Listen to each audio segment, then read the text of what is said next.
Hi friends, welcome to CS cooking house. ఈ రోజు వచ్చేసి ఆకుకూరతో పప్పు చేసుకుందామండి. ఇక నేను చుక్కకూర తీసుకున్నాను.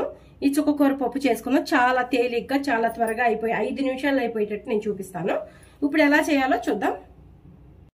కప్పు పప్పు తీసుకున్నాను, కందిపప్పు తీసుకున్నాను. కప్పున్నర వాటర్ పెట్టేసేసుకొని స్టవ్ వెలిగించుకుందాం. ఇప్పుడు విజిల్ పెట్టుకుందాం. 2 విజిల్స్ హైలో వచ్చేటట్టు 3 లో ఫ్లేమ్ లో పెట్టుకొని చేసుకుందాము. నేను చెప్పినట్టుగానే 5 విజిల్స్ వచ్చినాయి. ఆయిల్ కాగింది. 4 చిన్నులపాయ రెప్పలు ఇలా క్రష్ చేసుకొని ఇప్పుడు తిరగమాత దినుసులు వేసేసుకుందాం. ఇప్పుడు కప్పు పప్పు తీసుకున్నాను కదండి. ఆ కప్పు పప్పుకి నేను మీడియం సైజు కట్టలు 2 కట్టలు, చిన్న కట్టలు 2 కట్టలు తీసుకున్నాను.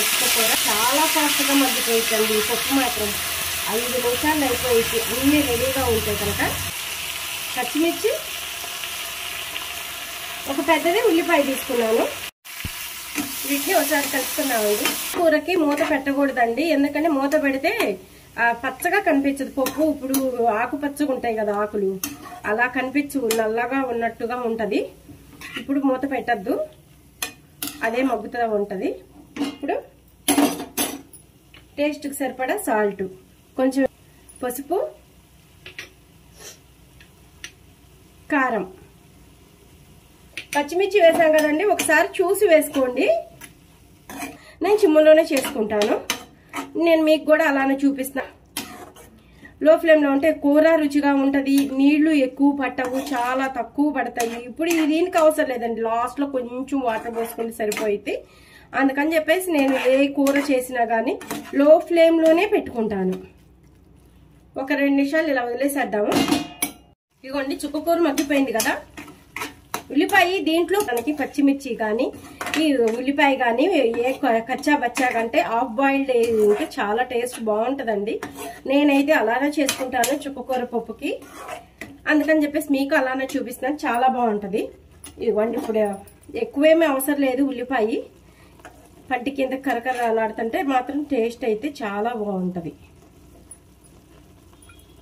ఇదిగోండి, ఇలా ఉంది కదా.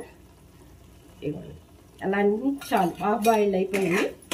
ఇప్పుడు దీంట్లో పప్పు ఇందాక ఉడకబెట్టుకొని పెట్టుకున్నాం కదండి, ఆ పప్పు వేసుకున్నాం.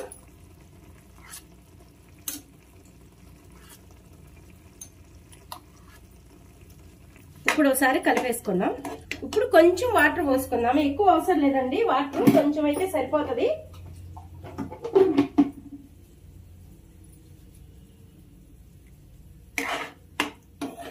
ఇప్పుడు వాటర్ పోసుకున్నాం కదా, కొంచెం చిక్కబడేదాకా.